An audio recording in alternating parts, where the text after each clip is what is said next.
hola. Buenas tardes, ¿cómo están? Bu- Hola, Guillermo, buenas noches. ¿Qué tal? ¿Por dónde estás? ¿Estás por Muy bien, Rosario? por suerte. Sí, en Rosario siempre, en Rosario. Ah, muy bien, muy bien.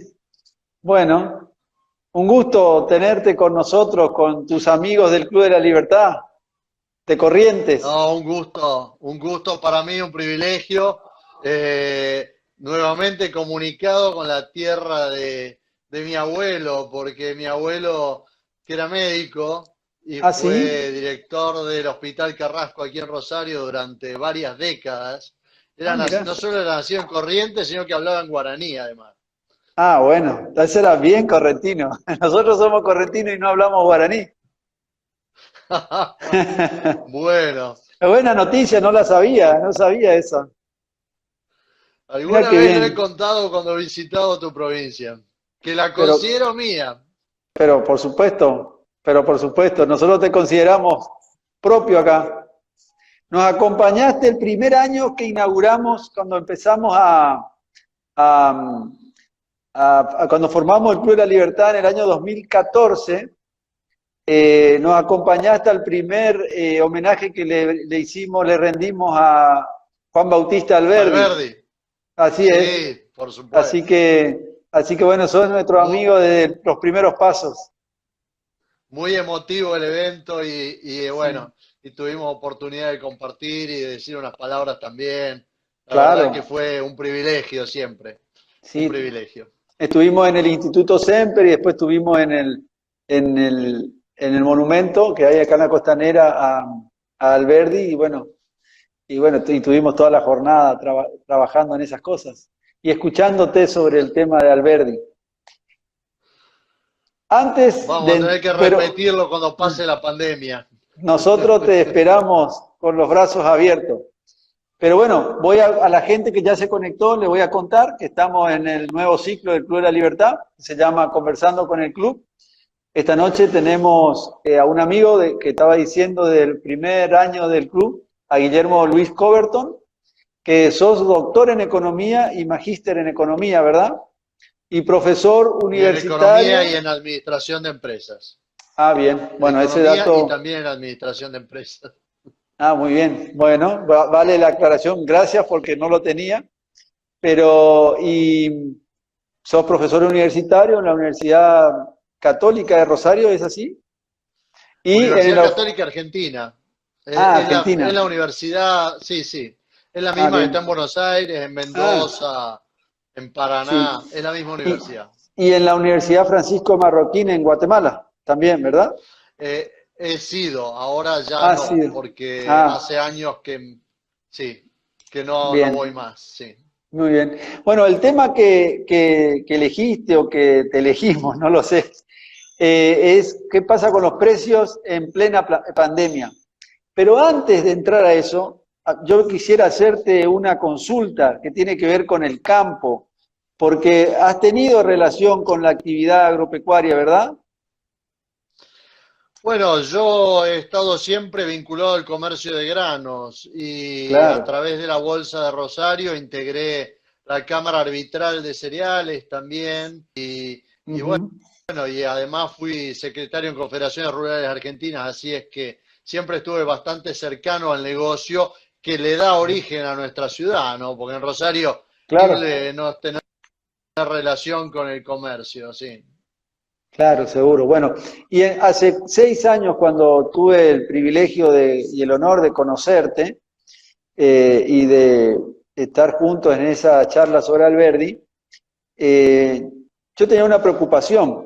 Estaba en el gobierno Cristina Kirchner y creo que la preocupación es de todos o era de todos. Mi pregunta, nada hacía pensar en un triunfo de Mauricio Macri el año siguiente, y la pregunta fue si Argentina se estaba dirigiendo a imitar el modelo de Venezuela y si podíamos ser Venezuela en algún momento, como venían las cosas.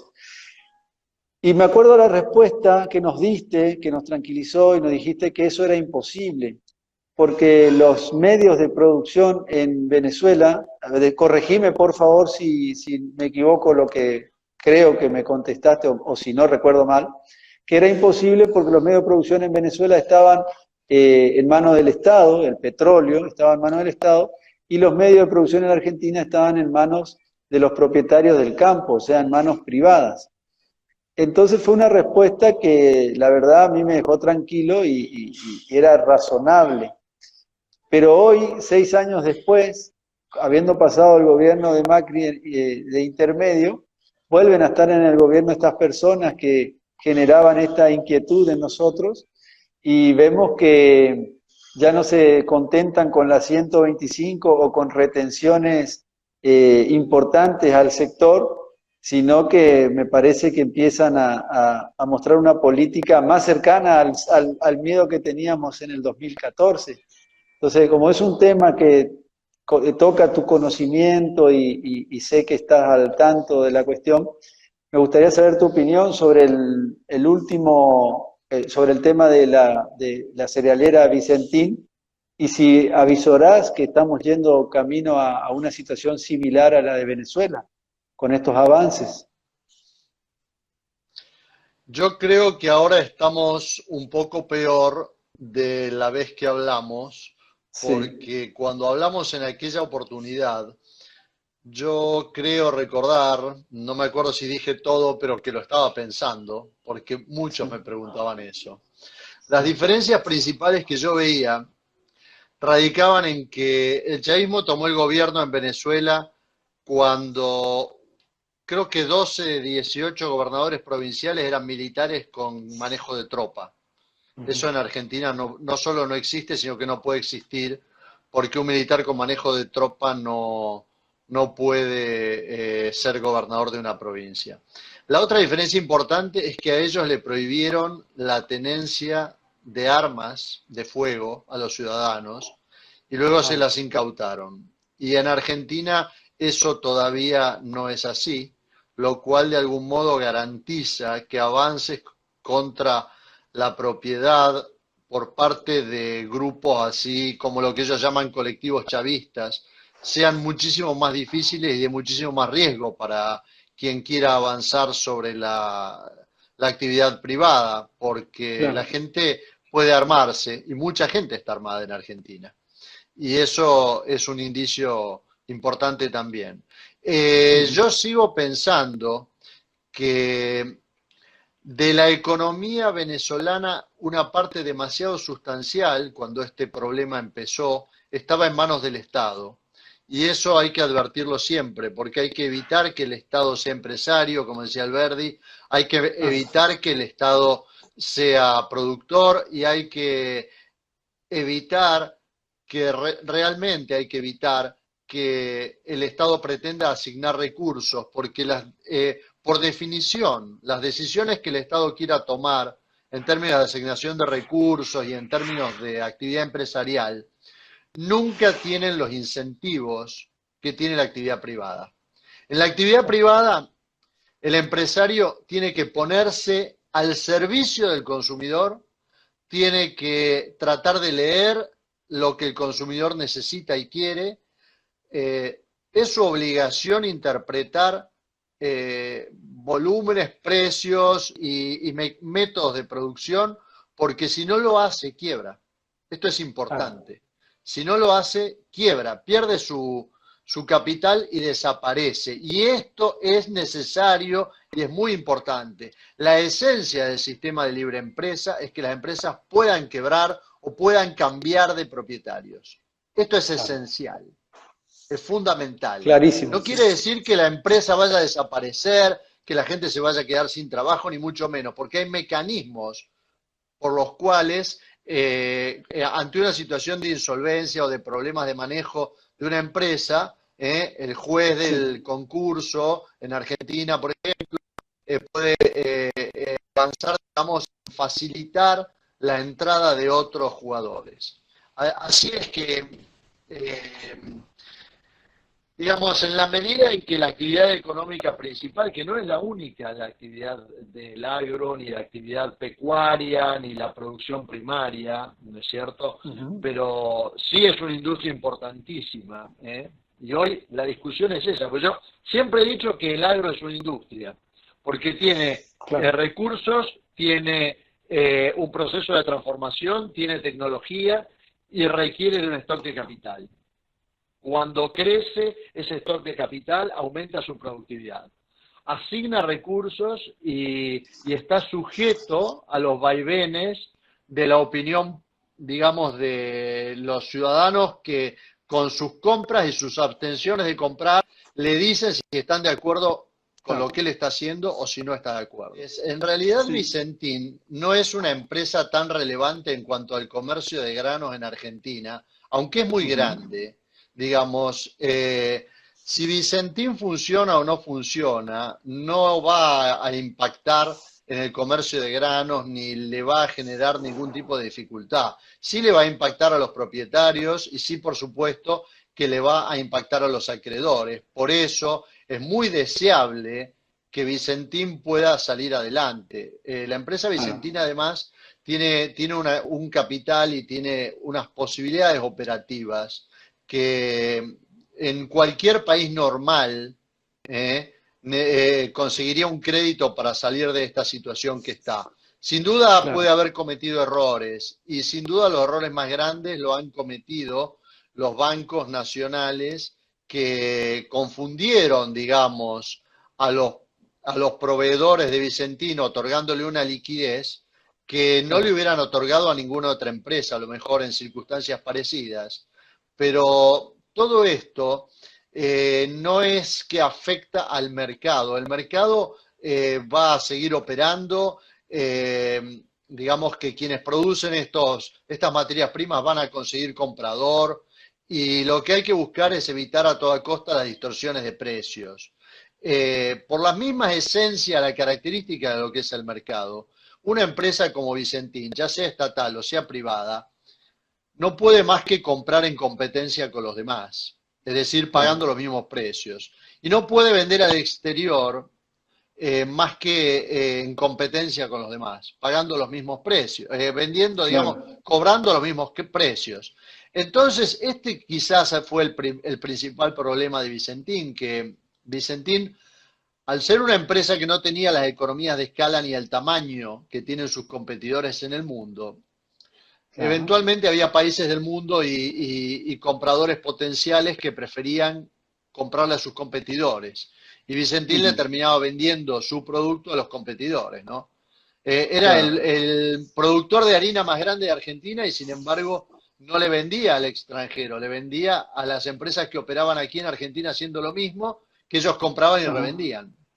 Eso indica de Claro. algún modo que no te quieren comprar porque ven algún grado de dificultad. Claro. Son empresas que necesitan de absoluta confianza, tanto de quienes le proveen la materia prima, como asimismo de aquellas empresas o conglomerados o países, porque a veces son oficinas de compra de países, que le compran su producto y a la vez también de los bancos que financian la operación, porque estamos hablando de Ah, operaciones de comercio exterior que llevan muchos meses. Esto claro. hace que en realidad el hecho de que el Estado argentino, que está en default, que no paga sus acreencias, diga que va a Sí. operar Vicentín, más que ayudarlo, es prácticamente tirarle un salvavidas de plomo.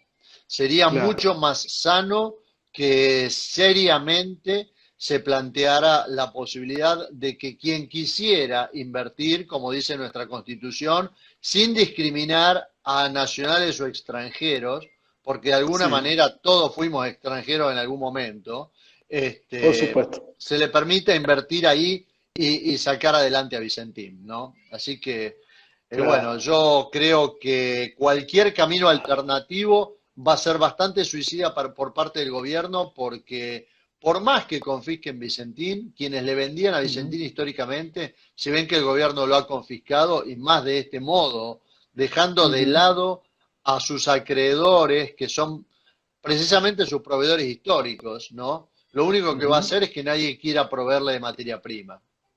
Y esto Claro. no es una Junta Nacional de Grano que te obligan a venderle a Vicentín. O sea, uno le No, puede claro. vender a O muchísima gente, no. ¿no es cierto? Claro, claro.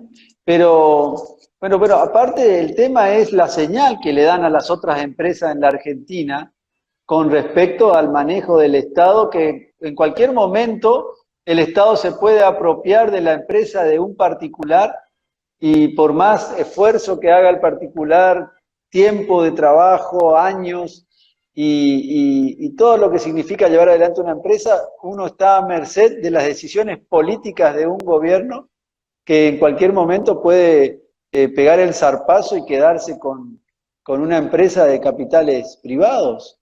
Esa es una señal que para la Argentina es, yo creo que definitiva del rumbo que ha tomado, ¿no? Este país.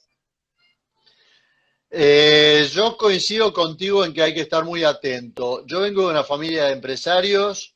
Sí. Mi padre fue empresario, mi abuelo fue empresario. Ujú. Yo fundé un par de empresas ya y me Sí. sumé a otras empresas a las cuales las reconvertí en su momento. Eh, Hemos vivido épocas peores que estas. En la década, fines de la década del 40, se prometía que a los Ujú. empresarios los iban a colgar con alambre, no que los iban a expropiar. No hay que olvidarse de estas cosas. No hay que Así olvidarse de es. estas cosas. Así es que yo creo que tenemos que ser valientes, que es la esencia del empresario, y, y básicamente lo que tenemos que hacer es confiar en las instituciones, ¿eh? Hay que confiar en la Ujú. justicia aunque le echemos en cara todo lo que sea, porque finalmente, cuando se produce un avance así sobre la propiedad privada, pasa lo mismo exactamente que pasó con YPF. O sea, el Sí. Estado le vendió YPF con el barril de crudo a $17 y se lo compró con el barril de ¿En crudo a más serio? de 100 y lo pagó un Sí. disparate. Y luego se comió varios juicios. Una incautación de Vicentín, una confiscación, vamos a usar las palabras correctas, porque por eso nuestra Constitución Sí. dice que la confiscación no está fuera del derecho argentino. Lo Claro. único que daría lugar es a una fiesta de juicios que, por otra parte, el Estado pierde siempre, porque si el Estado Ujú. lo ganara, no hay plata para repartir.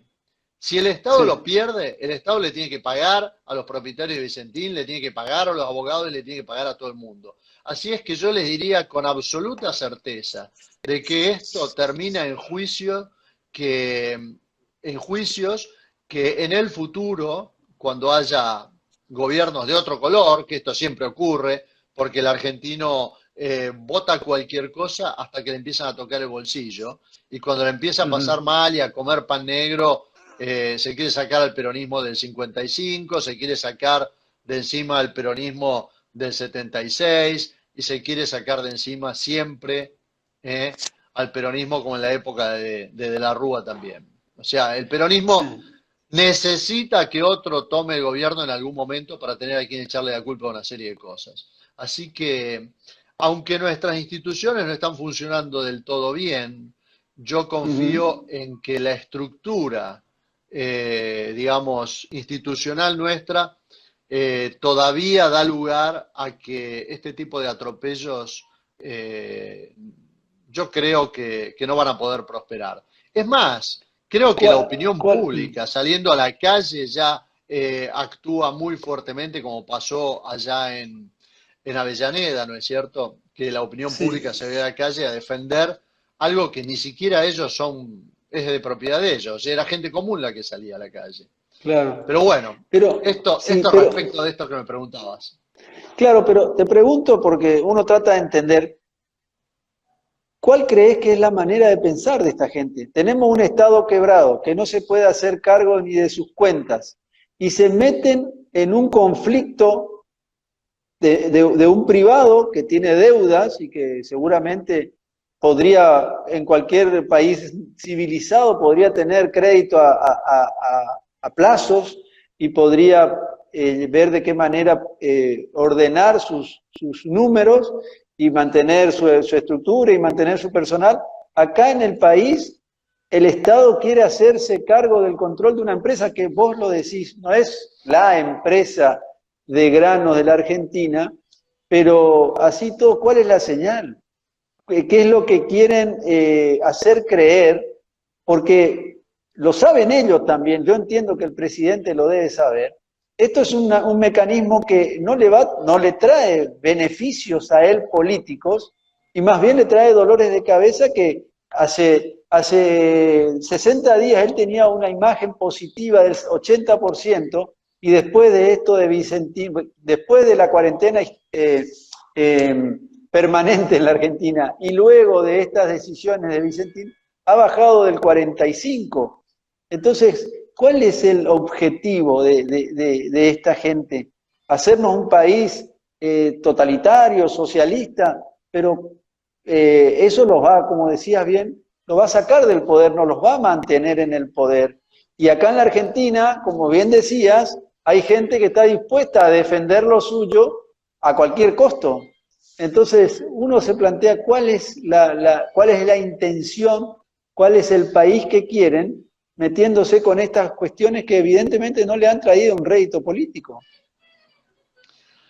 Realmente yo, si me pongo a decir lo que creo que es la intención de esta gente, me saldría un poco de lo que yo Mm, conozco, ¿no? Porque me mm, parece que entraría en lo opinable, pero está muy claro que una empresa como Vicentín estaba entre el 10 y el 15% del mercado de grano en Argentina. El otro 85-90% lo manejaban compañías multinacionales extranjeras que no son confiscables. Bunge claro. no es confiscable, Cargill no es confiscable, Dreyfus no es confiscable, COFCO, que es el Estado chino, no es confiscable y Mm, funciona como una empresa privada en la Argentina. O sea, aquí se han tenido que adaptar a las reglas de juego. Yo creo que estas empresas van a seguir funcionando y por supuesto que el mensaje malísimo, pero la gente tiene tiempo para ir reaccionando, ¿no? La gente debería claro. salir, digamos, por la opinión pública, debería publicar sus ideas, debería oponerse, debería contactarse con los legisladores, debería publicar su opinión sobre el desempeño de los jueces cuando percibe que hay atropellos a la propiedad privada escandalosos, peores que los de Vicentín. Hoy un productor de soja cobra un dólar de Claro. 45 pesos. Le dicen que puede comprar insumos a 70, pero no le venden dólares a quienes van a importar los insumos esenciales como fertilizantes, semillas, químicos, etcétera. Y a la vez, el dólar en todo el mundo respecto del peso argentino vale 120, 120 y pico, porque a eso cotizan los títulos públicos argentinos en el exterior. Es decir, hoy no Claro. se puede ya más tapar el sol con la mano diciendo que el mercado paralelo es un mercado chiquitito. Si usted quiere comprar títulos en Argentina con pesos, llevarlos a Nueva York, venderlos y hacerse de dólares, no recibe un dólar si pone menos de 120. Entonces, ese Claro. es el verdadero, único y auténtico mercado de cambios. Todo lo demás son confiscaciones. O sea, Claro. hay escándalos mucho más graves que la gente deja pasar porque le parece que es gracioso ponerse en contra del campo. Pero cuando no haya para comer no le va a parecer tan gracioso. Yo creo que el agro Claro. argentino apaga la luz, siempre lo he dicho. Caen todos los Ujú. demás sectores antes. Hoy tenemos un dólar mentiroso, un dólar que es una, un absurdo, Sí. porque si cualquiera pudiera comprar dólares e importar, no hay industria automotriz en Argentina que pueda soportar esa disparidad. O sea, esto es Claro. evidente. Es absolutamente Sí. evidente. No se puede producir nada en Argentina salvo que le pongamos la bayoneta en el cuello a los ciudadanos y le impidamos importar. Entonces no es Claro. gracioso dejar de lado el atropello a la propiedad privada que implica, por ejemplo, el control de cambios. Yo una vez invité a Pedro Schwartz, que es un economista español, a la Ujú. Argentina, y que fue presidente de la Sociedad Montpellerin, y Ajá. cuando subió al atril y antes de presentarse, espantado, dijo, quise vender dólares, no era en este momento, pero lo voy a poner como si fueran los precios de Claro. ahora. Quise vender las divisas que traía para poder pagar mis gastos aquí en Argentina. En un banco me ofrecían 70 y en la calle me ofrecían 120.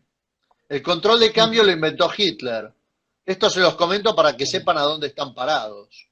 Esto es muy importante que Claro. alguien lo diga. Y yo lo vuelvo a decir. El control Es de muy bueno. cambio lo inventó Hitler. O sea, no puede haber control de cambio. No pueden ponerte un revólver en la cabeza si vos exportás carne, granos, bicicletas o lo que fuere, incluso software, ¿eh?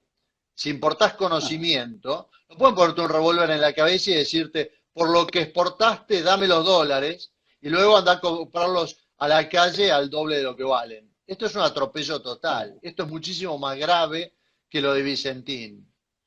Que lo de Vicentín es muy sin duda. grave. Bueno, pero eso pasa hoy en la Argentina con las retenciones.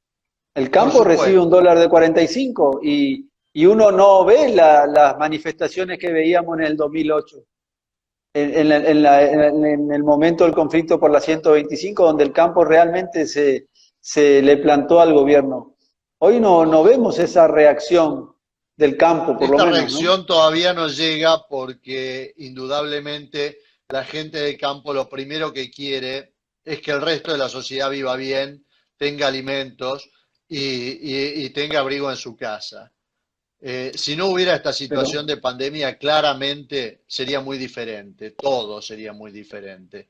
Esta pandemia claro. realmente, bueno, ha frenado todo tipo de manifestaciones cívicas, pero la pandemia no es para siempre, el gobierno lo sabe y por eso el gobierno lo está disimulando. Y, Podrán faltar 2 meses, podrán faltar 3 en la ciudad de Buenos Aires, pero claro. esto no va a durar toda la vida. Bueno, Y cuando esto se termine, vamos a empezar a ver Ujú. ciertas cuestiones. Yo la primera preocupación que les quería transmitir y por eso les había propuesto este tema Sí, era que los precios sí. habitualmente frente a situaciones totalmente atípicas reaccionan de modo totalmente atípico. Eh, entonces, alguien podría decir, en todos los países del mundo se está inyectando muy fuertemente liquidez, dinero, Ujú. los bancos centrales imprimen dinero y lo inyectan. Y esto, según ha dicho la bibliografía siempre, debería producir una suba de precios. Bueno, aquí hay un error entre la definición de inflación y la observación de los precios. Inflación no es que los precios suban todos juntos, como se dice en algunos tratados de economía que recomiendo no leer. Cuando ustedes encuentren en un libro de Ujú. economía le dicen que la inflación es la suba de todos los precios, dejen Ujú. ese libro y busquen uno mejor. Inflación, Ujú. expandir la moneda. Cuando uno expande la Bien. moneda, los precios pueden subir, los precios pueden bajar por razones que tienen poco que ver con la oferta monetaria. Pero lo que sí ocurre siempre es que la inflación genera una distorsión de precios relativos. Ujú. Cuando, digamos, analizamos un periodo largo de la historia, por ejemplo, 1800 a 1900 en Gran Bretaña, el Sí. precio de un pico, de una pala, de un par de botas, de un traje, de una reja de arado o de un cuchillo, cayó dramáticamente a lo largo de esos 100 años porque el mundo se industrializó, aparecieron sistemas de producción más intensivos en capital, se desarrolló tecnología y los precios cayeron. Es decir, que caigan los precios de ciertos bienes industriales, lejos de ser malo, es de la esencia del crecimiento de la economía mundial y siempre lo fue. Claro. Nosotros de golpe nos encontramos con teorías ridículas como las de la CEPAL, que Sí. decían que la caída del precio del trigo, de la tonelada de trigo, de la tonelada de maíz o de la tonelada de carne que se exportaba, comparativamente con comprar una locomotora, mostraba que los países centrales, los que tenían ese tipo de industria, porque industriales éramos todos, iban a Ujú. ser cada vez más ricos y que los países como los nuestros, que no sé en qué se diferenciaban realmente con Estados Unidos e Inglaterra, porque en 1895, en 1896 nosotros teníamos el PBI per cápita más alto del mundo. y teníamos claro. muchísima industria. O sea, es un cuento chino que la industria apareció después del peronismo. De hecho, ni siquiera la industria automotriz. Las tres grandes, Ford, General Motors y Chrysler, armaban automóviles en Argentina mucho antes de 1935. Claro, Esto hay que decirlo, sin porque duda. si no seguimos con el relato y la mentira histórica que no lleva a ninguna parte. Es decir, Así es. nosotros sufrimos en la primera mitad del siglo XX lo mismo que sufrió, eh, digamos, en los últimos 30 o 40 años, por Ujú. ejemplo, California. En California hacían Sí. teléfonos celulares que valían $1000 y solo eran un teléfono, quiero encontrar uno acá, y solo Ajá, eran un teléfono de esto, que servía para hablar, nada más. Y esto valía claro, $1000. Y hoy un teléfono vale ciento y pico de dólares, incluso un teléfono inteligente de gama media. Eh, claro. una computadora, cuando yo iba a la universidad, valía $50.000. Yo me acuerdo Claro. porque yo trabajaba mientras Sí. iba a la universidad y en el estudio donde yo trabajaba compraron una, $50.000. Un disparate. Y ustedes dirán, ¿cómo puede ser que Bill Gates y Steve Jobs y todas estas empresas han prosperado aunque el precio de lo que ellos producían caía? Porque aumentó espectacularmente el volumen de producción. Bueno, eso mismo hizo la Argentina. Vale decir que nosotros, con tecnología, con ingeniería genética, con organismos genéticamente modificados que tienen 5.000 años, porque el trigo es genéticamente modificado desde hace 5.000 años, por selección, Sí. no por transgénicos. El maíz es genéticamente modificado de hace 1.500 años. El maíz de los mayas tiene una espiga, digamos, del tamaño de, podríamos decir, de una calculadora de estas y Mira. pesaba 45 o 50 gramos. Hoy la espiga de una planta de maíz pesa 200 o a veces 300 gramos y es totalmente modificada. Toda esta Claro, tecnología llegó a aumentar los volúmenes de producción. Entonces, lo lógico sería que en el siglo XX los precios cayeran, pero los precios no claro. caen porque los gobiernos de los países, todos, intentan mantener estables los precios, porque desde 1924, de la Carta del Laboro, los salarios Ujú. no pueden bajar en el mundo. Entonces, como los salarios no pueden bajar, tenemos que generar inflación. Entonces vivimos en una Claro, inflación constante. Cuando se produce una situación como esta, cambian completamente los patrones de consumo. Hay cosas que podrían llegar a bajar un 30 o un 40%. Si no hay libertad de claro, precios, es imposible que esto ajuste. Hoy, claro. por ejemplo, la demanda que alguien puede tener por comprar un automóvil 0 kilómetro no tiene ninguna relación con un año atrás. Entonces esto debería Por supuesto. ajustar a que todos los precios cayeran, incluso los precios de la gente que trabaja en ese sector.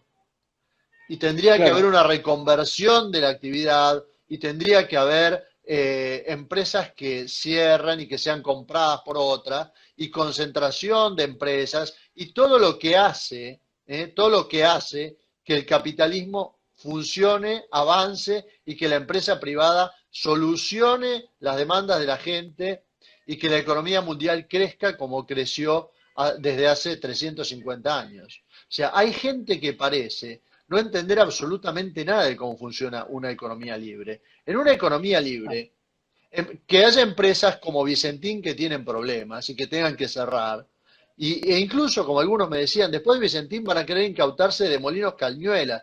Si hay una empresa como Molinos Cañuelas que tiene problemas de financiamiento, ya vendrán otras más grandes y se unirán o la comprarán, o ellas se tendrán seguro. que fusionar con otras y van a salir adelante. O sea, esto pasa en Sin el duda. mundo. En el mundo Toyota fabrica 11 millones de automóviles por año y una empresa Sí, como Volvo no puede competir. Entonces, ¿qué tuvieron que hacer los suecos?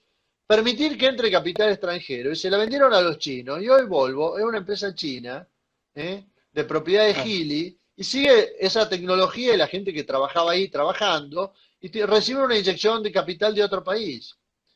Otro país en Claro, donde a lo mejor las economías de escala le permiten que la empresa crezca, prospere y funcione. O sea, no hay que tenerle miedo a esto, de ninguna manera. Y el empresario que vende esa empresa, no es que pierde todo lo que tenía, sencillamente pierde el manejo de la empresa, pero se la van a pagar por lo que vale. Y en Claro. tanto y en cuanto haya tecnología y haya ingeniería de producto, las empresas se transforman, cambian, se convierten y siguen funcionando. O sea, no hay que Bueno, tenerle miedo a esto.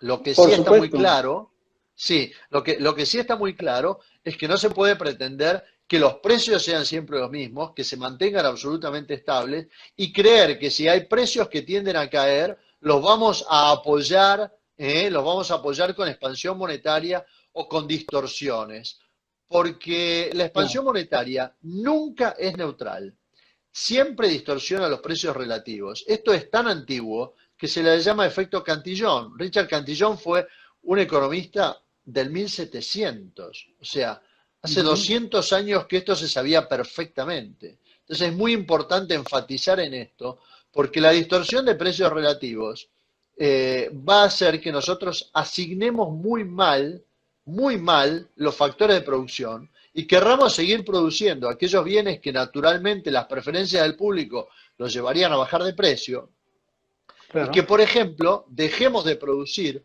otros bienes que el mundo a lo mejor luego de esta pandemia está demandando, como puede ser perfectamente los alimentos. Claramente no debería llamarnos la atención que la gente quisiera pagar más por alimentos o destinar una parte, digamos, sustancial de su ingreso, que ahora ha disminuido porque no ha podido trabajar, a alimentarse y de pronto no dedicarlo a comprar, por ejemplo, un automóvil. Cuando un Claro. automóvil, a lo mejor el que tiene, le puede seguir prestando servicios por unos años más. Entonces, la libertad de precios, la libertad de salarios y la libertad de contratación fue lo que sacó a la Alemania de posguerra. Alemania en Sí. 1945 era un país devastado, no tenía capital, no tenía estructuras de producción, las fábricas habían sido demolidas a bombazos, no había agua corriente, electricidad, no había provisión de los servicios esenciales para iniciar la producción. ¿Y qué Claro. hicieron? Como dijo Erhard, cuando le preguntaron, ¿es verdad que usted, los aliados ahora, los países que ganaron la guerra, le han transferido la posibilidad de manejar los precios máximos y los precios? Y Erhard le dijo, sí, es verdad. ¿Y qué va a hacer con todo eso? Los he abolido a todos. Lo que hay que hacer Mira. es liberar absolutamente todos los precios, liberar los contratos, que la gente pueda optar por contratar. Hoy, por ejemplo, empresas que producen Ujú. bienes que se demandan no pueden contratar personal por las rigideces que hay en el mercado laboral. Entonces, claramente, el que pierde su trabajo en una empresa que a lo mejor necesita una inyección de capital para poner maquinarias y para demandar menos mano de obra y tener sistemas más eficientes, porque el mundo funciona así y porque si uno no lo hace así, pierde competitividad internacional, esas empresas no pueden ajustar. Esto es clave, esto es Claro. importantísimo. Es esencial que se permita que los precios guíen la producción, que no se inyecte Sí. moneda indiscriminadamente. Y hay otros mecanismos que son mucho más peligrosos y mucho más difíciles de detectar. Por ejemplo, cuando el Estado inyecta moneda para comprar sus propios bonos, cosa que se ha hecho en Europa. Claro. Claro. Porque cuando uno compra los bonos del gobierno, la suba del precio de los bonos hace que la rentabilidad de los bonos disminuya. Esto Claro. es un poco contraintuitivo, pero yo lo voy a explicar de la siguiente manera. Supongamos que yo soy Sí. el gobierno y lanzo un bono de $100 a un año y digo, el año que viene te voy a pagar 5% de interés. El que me da $100, yo le doy ese papel y el año que viene va a recibir $105. Pero Claro. luego puede ocurrir que la gente crea que esta ganancia no es suficiente o que el Estado tiene riesgo y que ese bono que Ujú. compraron estén dispuestos a venderlo a 98 o a 97 con tal de recuperar una parte de su inversión. Entonces, quien compra luego de unos meses el bono a 97, invierte 97 y va a recibir 105. Vale decir que va a recibir 8 sobre 97. Esto ya se acerca a un 10%. Si los bonos siguen bajando, llevándolo al absurdo, como le dijo una vez Pratt Guy a Kicillof en la Cámara, cuando los bonos llegan al 27% de paridad, si alguien compra 27 y va a recibir 105, está ganando el 400%. O sea, ¿qué esperás vos para comprar los bonos en ese momento? Le decía Kicillof. Pratt Guy le decía a Kicillof, ¿qué esperó el gobierno que no compró los bonos a esos precios así de bajos? Bueno, si yo veo que los bonos están muy baratos y empiezo a emitir moneda para subir el precio de los bonos, lo que estoy haciendo es distorsionando el mercado de los bonos y la tasa de interés. Y cuando yo distorsiono la tasa de interés y la llevo muy bajo, el problema que tenemos es que estoy induciendo a los empresarios a mal invertir. Y eso fue precisamente una de las cosas que le pasó a Vicentín. Si le prestamos dinero barato y le decimos que él puede encarar otros, otros emprendimientos, puede invertir en otras plantas y puede seguir ampliando su operación, cuando a lo mejor lo que necesitaba era mucho más capital de trabajo para pagar al contado lo que los proveedores le estaban facilitando, la mano de obra, hubiera bajado el riesgo de Vicentín y hubiera podido comprar al contado y de golpe ante una suba de precios no hubiera estado tan expuesto. Entonces, esta es la parte que muchas veces la gente no tiene en cuenta, ¿no es cierto?, cuando se ven las políticas de gobierno. O sea, una política del gobierno de inyectar moneda, de comprar los títulos públicos, de tratar de sostener el precio de los títulos públicos, de prohibirle a la gente invertir en cualquier otra cosa que no sea los bonos del gobierno, porque por eso te prohíben comprar dólares. Claro. Da precios de los bonos del gobierno que son mentirosos. Y estos precios mentirosos generan tasas de interés que son mentirosas. Entonces, hoy tenemos tasas de interés que están fuertemente por debajo de la inflación esperada. Tenemos tasas de interés que están fuertemente por debajo de la evolución esperada del dólar que se ve en el dólar futuro, que son mercados que son abiertos, que son internacionales, que cualquiera puede venir de otro país a invertir, que están demostrando realmente mucho mejor la marcha de la economía que la opinión de un funcionario. Y esto a la gente no le espanta. Esto es lo que nos tiene que espantar. Lo que nos tiene que espantar es que nos estén prendiendo fuego el tablero de control de nuestra economía. O sea, con expansión monetaria, con tasas de interés negativas y con un mercado de cambios intervenido, no hay forma. Aquí hay gente que me pone que el precio de la nafta no baja a pesar de la caída de la demanda. Es que el gobierno no quiere que baje el precio de la nafta, porque si baja el precio de la nafta, hay que reconvertir el sector petrolero, hay que, a lo mejor, orientar gente que trabaja en el sector petrolero, a lo mejor a que trabaje en la agricultura, y hay que aceptar que las empresas extranjeras tengan que invertir mucho más para hacer rentables sus empresas. Y algunas empresas a lo mejor quebrarían. O sea, claramente tiene mucho más capacidad de inversión una multinacional petrolera de otro país que YPF.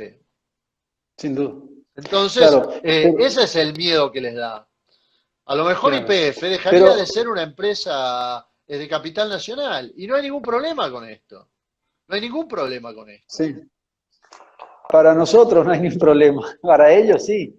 Ellos buscan la soberanía alimentaria, la soberanía en combustibles y se llenan la boca del año 46 con ese esquema.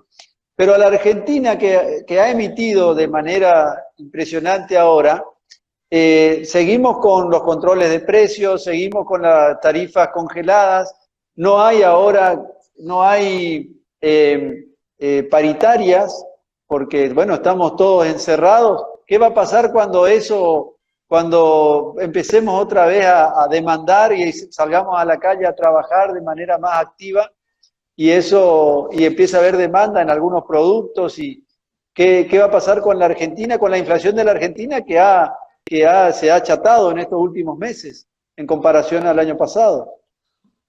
Yo creo que vamos a estar viviendo una distorsión de precios muy grande que va a conspirar contra que un empresario pueda tomar decisiones lógicas y racionales. Esto es lo más peligroso de todo, Por Pero eso uno no ve, necesitamos, sí. no, uno no ve que el gobierno vaya a tomar las medidas que tan bien nos estás explicando. Parece que el camino va a ser otro. Seguir con el Yo creo, congelamiento, seguir con las distorsiones. sí, yo creo que los gobiernos nunca toman las decisiones adecuadas. Yo creo que los que toman las Mm, decisiones adecuadas son los ciudadanos, los empresarios, los asalariados, los compradores, los clientes, el consumidor sí, minorista. Si el consumidor minorista resuelve que quiere comprar alimentos y no quiere comprar automóviles, la cantidad de toneladas de alimento que van a hacer falta para comprar un automóvil va a ser menor. Y esto no claro. tiene que llevar al resentimiento a ciertas personas, porque cuando la cantidad de alimentos caía, porque los empresarios del agro invirtieron y aumentaron su producción y caía el precio, a Ah, ellos les salía cada vez más caro comprar una maquinaria, un tractor o una ah, cosechadora, ellos no se quejaban. Lo único que sí, buscaban era libertad de precios. Entonces la gente tiene que darse cuenta que los gobiernos no van a tomar la decisión adecuada, nunca, si no, no serían gobernantes. Si un seguro. gobernante entendiera asignar recursos, se pondría una empresa. Sí, Esto lo dice Hayek en su libro Camino de Servidumbre. ¿Por qué los peores se sí, ponen a la cabeza? Porque es gente que no puede ser empresaria. No solo claro. no pueden ser empresarios, no pueden jugar al golf. ¿Viste que en el golf Ujú, uno dice cuántos golpes hizo? No puede mentir. Bueno, claro, gente que miente tan descaradamente, ni siquiera puede jugar al golf. ¿Se entiende la así idea? O es. sea, nosotros Sí, totalmente. no tenemos que pensar bien de ellos. Nosotros tenemos que Ujú, empujarlo a ellos a que actúen de la única forma racional. ¿Cómo? Bueno, rechazando los títulos públicos y si nos parece que no son realmente sostenibles, rechazando la moneda, optando mm, por hacer negocios en otra moneda y rechazando los candidatos que nos presentan. Hay que claramente elegir opciones diferentes. Esta es la forma y este es el juego democrático. No hay que vivir quejándose. Lo que hay que hacer es no votar. claro. El que los votó ahora se tiene que mirar la cara en el espejo. Esto es lo que Sí, votó. Pero sí, siempre se supo que pero esto es lo que estaba votando. O sea, sí, yo soy consciente que solamente el 40 y pico por ciento, no llegó al 50, votó esto, y el que no lo votó no quería saber nada con esto. Lo que hay que claro, tener en claro es cuál es la opción. La opción es la Constitución, la opción son los principios de Alberdi, la opción es la libertad de precios, la opción es la libertad de contratación, la opción es el respeto por la propiedad privada, la opción es el funcionamiento de los mercados, que vos puedas libre y sí, voluntariamente decir, yo quiero más alcohol en gel, por ende el precio del alcohol va a subir. Si queremos dejar el lógico. precio congelado, Vamos claramente, a tener si menos. queremos dejar el precio congelado, la gente no va a producir más alcohol, porque le es más Claro, rentable, por ejemplo, producir ginebra. Entonces vamos a tener que desinfectarnos la mano con ginebra. Pero si claro, nosotros con nuestras compras y abstenciones de comprar actuamos racionalmente, yo cuando empezó a subir el precio del alcohol, me puse a leer y me di cuenta que si mezclaba vinagre de alcohol con agua oxigenada y luego me lavaba las manos, era el mismo efecto. Y acá claro. estoy, no me enfermé. Y no es que soy Guillermo, población de riesgo, pues yo parezco anciano, pero por el no, pelo blanco, pero no soy tan grande. no lo sos. Guillermo, me marca que me queda un minuto y no quiero que se corte. La verdad que te dejé hablar porque hemos asistido a una de tus clases. Me despido, aprovecho para despedirme en nombre del Club de la Libertad, en nombre mío. Te esperamos por corriente pronto, pero te dejo los últimos segundos para que te despida de la gente, que cada vez se incorporan más gente al conversatorio. Hubiéramos hecho 2 horas. Bueno, yo realmente les agradezco enormemente y sinceramente nunca había utilizado esta herramienta y veo cualquier cantidad de amigos, de gente conocida Claro, y de gente que sigue a gente que conozco en las redes sociales y que aparecen por aquí. Yo creo que esto es una gran herramienta. Yo creo que en este sentido estamos mucho mejor que en el 73. Yo tenía sí, que salir a la calle en el 73. Yo tuve que ir a la universidad en una época hacían desaparecer gente. Estamos mucho mejor. Ejerzamos nuestra libertad. salgamos a la calle, Sí. opinemos, publiquemos nuestras ideas. No hay que Perfecto. quejarse. ¿Qué chavismo? El chavismo está en Venezuela. Esto es la Argentina Está de bien. Verdi. Siempre fuimos gauchos, seamos libres y lo demás no importa nada, dijo San Martín. Nos Es quedamos así. con ese final, nos quedamos con ese final. Gracias por tu optimismo y gracias por invitarnos a actuar, siempre dentro de la Constitución, como lo decís vos. Un placer, porque se nos corta, un gran abrazo y seguramente utilizaremos de vuelta esta herramienta contigo. Claro que sí, claro que sí. Hasta la Un próxima, hasta abrazo la para todos. próxima. Hasta la próxima. Igualmente, un placer, un placer. Hasta luego, Un gracias. gusto enorme.